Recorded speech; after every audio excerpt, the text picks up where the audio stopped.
మాగిడు తిరిగి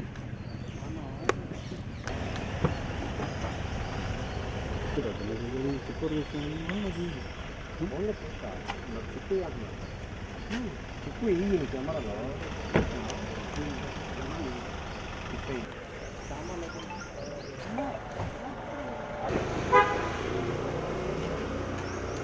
వాడు కలిగిన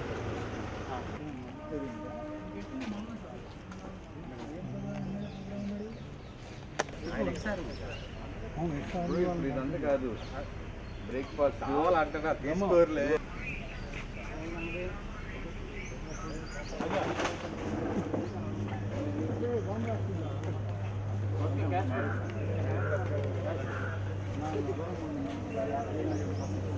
పర్లేదు చైనా వాళ్ళు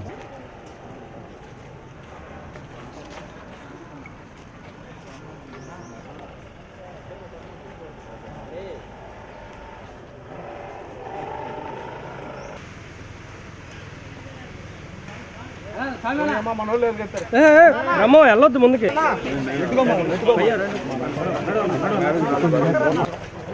నడు నడు నడు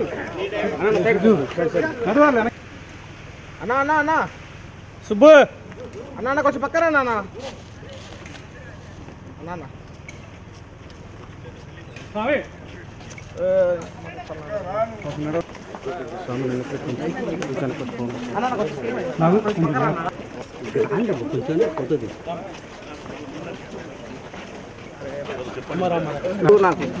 వెనక్కి రా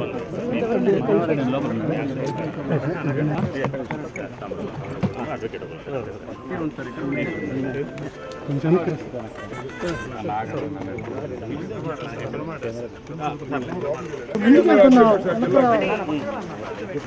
ప్రోడక్ట్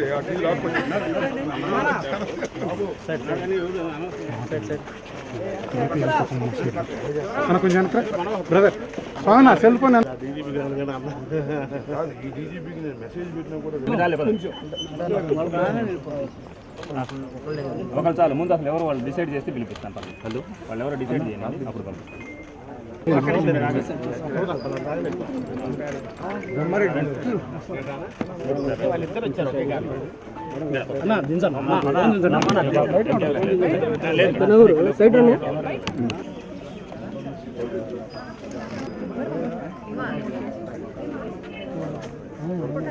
అభిరెడ్డి గారు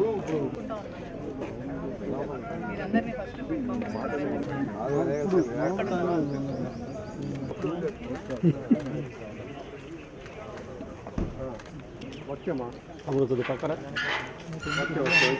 బయటికి వస్తున్నాను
అన్న ఏదో కాసేపు చాలా మామూలుగా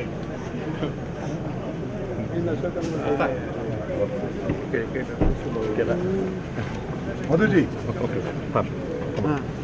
అన్న అన్న దగ్గర ఉన్న గొప్పతనం ఏంటంటే మిమ్మల్ని మాట్లాడినాడు అదే అందుకే నాకు అడ్జస్ట్మెంట్స్ ఉన్నాయి ఇబ్బంది కంతేరు తీసుకెళ్తారా అంతే అయిపోతుంది రిమాండ్ అయిపోతుంది ఏంటి వస్తున్నారా వెళ్ళిపోతున్నారా ఉన్నారా ఏం మాట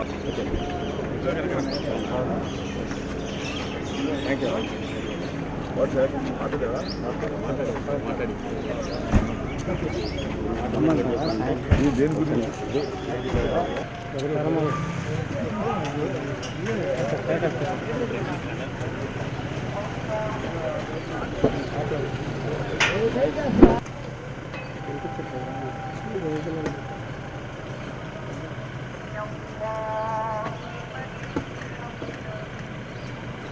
అదన్నా కెమెరా మొత్తం వెళ్ళిపోతుంది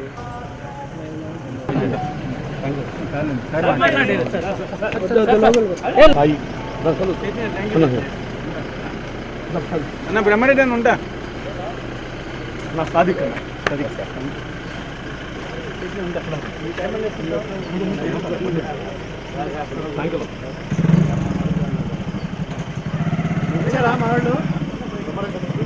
ఏ తక్కువ తెలుగుదేశం పార్టీ కార్యాలయం మీద మా పార్టీ నాయకులు పురిగొల్పి దాడి చేయించారని ఒక అక్రమ కేసు ఏదైతే పెట్టారో తప్పుడు కేసు దానికి సంబంధించి ఇది రెండోసారి పిలిచారు. గతంలో regular police I think Mangalagiri వాళ్ళ పోలీస్ స్టేషన్ అక్కడ కార్యాలయం అక్కడ ఆఫీస్కి పిలిచారు. ఇప్పుడు సిఐడి కేసు షిఫ్ట్ చేశామని ఈరోజు పిలిచారు. సరే సహజంగానే ఒక బాధ్యత కలిగిన పౌరుడిగా సహకరించాలి, దర్యాప్తుకు సహకరించాలి. అది కేసు ఎలాంటిదైనా అందులో వాస్తవాలు లేకపోయినా తప్పుడుదైనా వచ్చాం. వాళ్ళు అడిగిన ప్రశ్నలన్నిటికీ సమాధానాలు ఇచ్చాం. గతంలో కూడా చెప్పాము. అప్పుడు బై ఎలక్షన్ జరుగుతున్నందువల్ల నేను ఇక్కడ లేను. దానికి సంబంధించిన ఆధారాలు కూడా ఇంతకుముందే ఇచ్చాం. అయినప్పటికీ మళ్ళీ పిలిచారు. సో మీ సూచనల ప్రకారమే జరిగిందా అని ఇలాంటి క్వశ్చన్లన్నీ వేశారు. ప్రజాస్వామ్యంలో ఎవరు బూతులు అట్లా పట్టాభిలాగా బూతులు తిట్టినప్పుడు బాధపడతాం, ఆక్రోశం వస్తుంది. ఇందుకోసం ఆ రాజకీయాల్లో ప్రజా జీవితంలో ఉండే బాధ కలుగుతుంది. కానీ అంత అసభ్యకరంగా ఘోరంగా ఎవరు వినలేనంతగా మాట్లాడారు. కానీ దాడులు పరిష్కారం అని అయితే మేము అనుకోము. అలాంటి వాటిని మా నాయకుడు కానీ మేము కానీ ఎంకరేజ్ చేయము. బట్ సంయమనం అనేది ఆ వైపు ఉండాలి. ఉంటేనే ఇప్పుడు రియాక్షన్ ఎవరన్నా, అందులో జగన్మోహన్ రెడ్డి గారు లాంటి ప్రజానాయకులు, ప్రజల్లో బలమైన పట్టు అభిమానం ఉన్న నాయకులు, అభిమానులు చాలామంది ఉంటారు. వాళ్ళు పార్టీ కార్యకర్తలే కాదు, అన్ని రకాలుగా ఉంటారు. అలాంటి పరిణామాలు ఏం జరగకూడదు అనుకుంటే మాట్లాడేటప్పుడు సంయమనం ఉండాలి. అది ఇటువైనా అటైనా ఎవరికైనా సరే పబ్లిక్ లైఫ్లో ఉండదు. కాబట్టి రెండు కరెక్ట్ కాదని చెప్పాం. ఇప్పుడు కూడా అదే చెప్పాను. కానీ దీనికి సంబంధించినంతవరకు నేను లేని ఆ రోజు అని చెప్పినా కూడా ఈరోజు మళ్ళీ అడిగారు. తెలిసిన విషయాలు ఏమన్నా చెప్పమన్నారు. తెలియనివే మొత్తం మీరు అడుగుతున్నవేవి నాకు తెలియదని చెప్పాను. మళ్ళీ పిలిస్తే మళ్ళీ వస్తామని చెప్పాను. ఇది కేసుకు సంబంధించి ఈరోజు జరిగింది. ఇది కాక ఎలాగో సందర్భం వచ్చింది కాబట్టి ఇక్కడికి వచ్చాం. మీరంతా మీడియా మిత్రులు ఉన్నారు కాబట్టి ఈ సంవత్సరంగా మీరు చూస్తుంటే అది రోజు రోజుకు పెరిగిపోతుంది. ఈ సోకాళ్ళ రెడ్ బుక్ పాలన అనేది. ఆ రోజు అతను లోకేష్ అంటుంటే ఏదో పొలిటికల్ రిటారిక్లో పార్ట్గా అన్నారనుకున్నాం. కానీ లేదు, వాళ్ళ తండ్రి కొడుకు ముందు నుంచే ఒక పథకం ప్రకారము రావడమేంది రాక ముందు నుంచే ఎన్నికల కమిషన్ పరిధిలో ఇంకా మేము అధికారంలో ఉండగానే, జగన్మోహన్ రెడ్డి గారు వైఎస్ఆర్సీపీ అధికారంలో ఉండగానే ఎన్నికల కమిషన్ పరిధిలోకి వచ్చిందని చెప్పి దాని ద్వారా ఎంత అడ్డగోలుగా వ్యవహరించారో, ఎంత రాజ్యాంగ విరుద్ధంగా రాజ్యాంగాన్ని ఉల్లంఘించి వైలెన్స్ క్రియేట్ చేశారో అందరూ చూసాం. ఇంకా ఆ తర్వాత ఏకంగా పరిపాలనలోకి వచ్చినాక ఇంకో ఒక పథకం ప్రకారం ఏ అంటే అది రాసుకోవడం, నువ్వు సంతకం పెడతావో లేదో వచ్చిన వాడికి అక్కడ ఉన్నా ఉండకపోయినా కేసు పెట్టడం, మేజిస్ట్రేట్ దగ్గరికి తీసుకోవడం, రిమాండ్కి పంపించడం. ఆ తర్వాత ఇంకోటి ఏదో పెట్టడం. దానికి ఆ టైంలో ఎవరైతే నిందితుడిగా వీళ్ళు పెడుతున్నారో వాళ్ళు అక్కడ ఉండడం అవసరంలా, లేదా రాయించిన వాడు ఎవడో వాడికి పరిచయం కూడా అవసరంలా. కేవలం ఈ నిందితుల మీద చంద్రబాబు గారి దగ్గర మొదలు పెడితే కింద వరకు స్థానిక నాయకుడి వరకు ఎవరికైనా కోపం ఉంటే చాలు, అది వ్యక్తిగతమైన కావచ్చు, ఇంకో రకమైనదా కావచ్చు, పెట్టు కేసు ఎత్తి ముందు లోపల పడేవి. వేల మంది అవుతున్నారు. మరి మొన్న మళ్ళీ మాకు కావాలి అప్పుడు ఎమ్మెల్యేగా, అప్పుడు ఎప్పుడుదో పాతది కంప్లైంట్, మా హయాంలోనే కంప్లైంట్ ఇచ్చారు టీడీపీ వాళ్ళు ఎవరు, దాన్ని ఇప్పుడు ఓపెన్ చేసి 307 పెట్టి ఆయన మీద ఒక కేసు పెట్టారు. నిన్నటికి రాత్రి ఇప్పుడే ఇంతకుముందే తెలిసింది, కంతేరు మా పార్టీ ఎంపీటీసీ ఎస్సీ మహిళ, ఐ థింక్ రాత్రి అర్ధరాత్రి అయిన తర్వాత అనుకుంటున్నాను, తెల్లవారుదామున 3 గంటలకు వెళ్ళి ఆమె దుస్తులు మార్చుకొని వస్తాను, నైటీలో ఉన్నానంటే వినకుండా బలవంతంగా 20-30 మంది వచ్చి అలాగే ఆమె నైటీలో ఉన్న ఆమెను తీసుకెళ్ళి, మహిళని కూడా చూడకుండా తీసుకెళ్ళేసి వేశారు. ఇప్పుడు ఐ థింక్ కోర్టులో పెట్టినట్టున్నారు అనుకుంటా, పెట్టబోతున్నారు. చట్టం క్లియర్గా చెప్తోంది, చీకటి పడిన తర్వాత కానీ ఇంకో రకం కానీ మహిళల విషయంలో ఎట్లా వ్యవహరించాలనేది దాని క్లియర్ కట్ ప్రొసీజర్ ఉంది, ఇన్స్ట్రక్షన్స్ ఉన్నాయి, గైడ్లైన్స్ కూడా కాదు, స్పెసిఫిక్ ఉన్నాయి, సుప్రీంకోర్టు ఆర్డర్స్ ఉన్నాయి. అంటే టెర్రర్ క్రియేట్ చేస్తున్నారు, రాజ్యాంగాన్ని వాడుకొని టెర్రర్ క్రియేట్ చేయడం, వ్యవస్థీకృతమైన టెర్రర్, రాజ్యాంగం వాడుకొని మిస్యూజ్ చేసి టెర్రర్ క్రియేట్ చేయడం ఇంత పథకం ప్రకారం. ఎప్పుడో 70s లాటిన్ అమెరికన్ కంట్రీస్లో వినేవాళ్ళం నియంతల పాలనలో, అంతకుముందు ఎక్కడో జర్మనీలో అక్కడ చదువుకునే వాళ్ళం.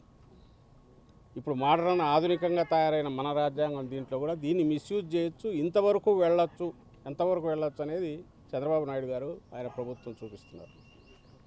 ఈ కేసు రాత్రిది చెప్తారు, అర్ధరాత్రి ఎందుకు పోవాలి, పొద్దున పోవచ్చు, నిజంగా నువ్వు కేసు ఉంది అనుకున్నా కూడా. అది కూడా జరిగింది, పిల్లలకు సంబంధించింది ఏదో జరిగింది. వీళ్ళు పెట్టిన కేసు తీసుకోలేదు, ఎస్సీ కేసు పెడితే అటువైపు నుంచి పెట్టిన వాళ్ళ కేసు మాత్రమే తీసుకొని వీళ్ళని అరెస్ట్ చేసి తీసుకెళ్ళారు. న్యాయాలు పక్కన పెడితే ఒక మహిళతో ఎట్లా డీల్ చేయాలనేది కూడా చేయలేదంటే వీళ్ళు ఎక్కడికి దిగజారిపోతున్నారు. కేవలం ఒక రౌడీలు ఎట్లా బిహేవ్ చేస్తారో, మేము ఇదిగో దౌర్జన్యం చేస్తామనే విషయం తెలిసి భయపడాలి మీరందరూ అని చెప్పడానికే ఇవన్నీ చేస్తున్నారేమో అని అనిపిస్తుంది. మా నాయకుడు చెప్తున్నట్టు కాలం ఎప్పుడు ఇలాగే ఉండదు. ఈ పద్ధతిలో జగన్మోహన్ రెడ్డి గారు పోయింటే అసలు ఐ డోంట్ థింక్ ఇప్పుడు తెలుగుదేశం పార్టీ అనేది ఇలా ఉండేదని కూడా అనుకోవట్లేదు. కానీ అట్లా అనుకోలే ఆయన, కానీ ఇప్పుడు వీళ్ళు చూపిస్తున్నారు ఎట్లా చేయొచ్చు అనేది. ఇది ఒక్కసారి ఇది మొదలు పెడితే ఎక్కడికి తీస్తుంది అనే విషయం ఎందుకు ఆలోచించట్లేదో నాకు అర్థం కావట్లేదు. రేపు మళ్ళీ అధికారం మారి మేము వచ్చిన తర్వాత ఇదే పని మొదలు పెడితే ఎట్లా ఉంటుంది? మీరు ఏ రిమాండ్ రిపోర్ట్, దీన్నన్నా చూడండి, రిమాండ్ రిపోర్ట్, ఏ కన్ఫెషన్ అన్నా చూడండి, మీడియా వాళ్ళని రిక్వెస్ట్ చేస్తున్నా తెప్పించుకొని చూడండి. దాంట్లో ఏమీ అసలు సంబంధం ఉండదు. మీరు నిందితుడిగా చేర్చిన వాడికి కానీ కన్ఫెషన్ తీసుకున్నవాడు కానీ ముఖ పరిచయం కూడా ఉండదు, అయినా సరే తీసుకుంటున్నారు. రాసేయడం 11 ఏళ్ల క్రితం పోసాని కృష్ణమూర్తి అయితే 10 ఏళ్ల క్రితం ఉంటాయి, 9 ఏళ్ల క్రితంలో ఆ కామెంట్ తీసి ఇప్పుడు ఎవరికో బాధ కలిగిందంటే ఎత్తి లోపల పడేసారు, రాత్రిపూట వెళ్ళి తీసుకొని. ఇలాంటి వరుస పెడితే అన్నీ అలాంటివే. మరి ఎక్కడికి దారి తీయాలనుకుంటున్నారో, ఎక్కడికి దారి తీయించదలుచుకున్నారో అర్థం కావట్లేదు. దయచేసి ఇప్పటికైనా వాళ్ళు మానుకోగలిగితే. నువ్వు వేస్తున్న విత్తనం మామూలు చాలా ప్రమాదకరమైనది, దీని నుంచి వచ్చే చెట్టు భయంకరంగా ఉంటుంది. అది అంటే వ్యవస్థలను ఇంతగా దుర్వినియోగం చేసి చేయడం మొదలుపెట్టాక ఇది ఇక్కడితో ముందుకు పోయి దానివల్ల కలిగే దుష్పరిణామాలు ఎవరుంటాయి, దానికి పూర్తిగా చంద్రబాబు నాయుడు గారు బాధ్యత వహించాల్సి వస్తుంది. రెండవది, నిన్న ఏదో ఆ లిక్కర్ స్కామ్ అదొక తప్పుడు కేసు. ఆ విషయంలో మన సాక్షి పత్రిక సంపాదకుడు ఎడిటర్ ధనంజయ రెడ్డి ఇంటికి వెళ్ళారు. అంటే ఇంకా దానికి లిమిట్స్ కూడా లేవు. ఎక్కడికి వెళ్తున్నాము, మీడియా అనే దానికి ఉన్న మనం ఇస్తున్న ఒక మంచి ఒక పొజిషన్ కానీ, పవిత్రమైన దీన్ని కానీ దాన్ని కూడా దృష్టిలో పెట్టుకోవట్లేదు. పోయింది కూడా దేనికి? ఇంకొక ధనంజయ రెడ్డి, ఆయన కృష్ణమోహన్ రెడ్డి అక్కడ ఉంటారని ఎందుకుంటారు? అసలు ఉన్నారని అనుకోవడానికి నీకు ఆధారం లేదు. నేరుగా పోవడం, తలుపు కొట్టేయడం, లోపలికి వెళ్ళడం, ఉన్నాడా అని వెతకడం. ఏమంటే మా ఇన్వెస్టిగేషన్లో part, we have that right.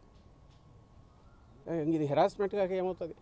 అందులో నాకు మీడియా ఎడిటర్ను, ఓ పెద్ద మీడియా సంస్థ ఎడిటర్ను, ఏమి ఎలాంటి ఇది లేదు, జంకు గొంకు లేదు, ఎవరేమనుకుంటారో లేదు.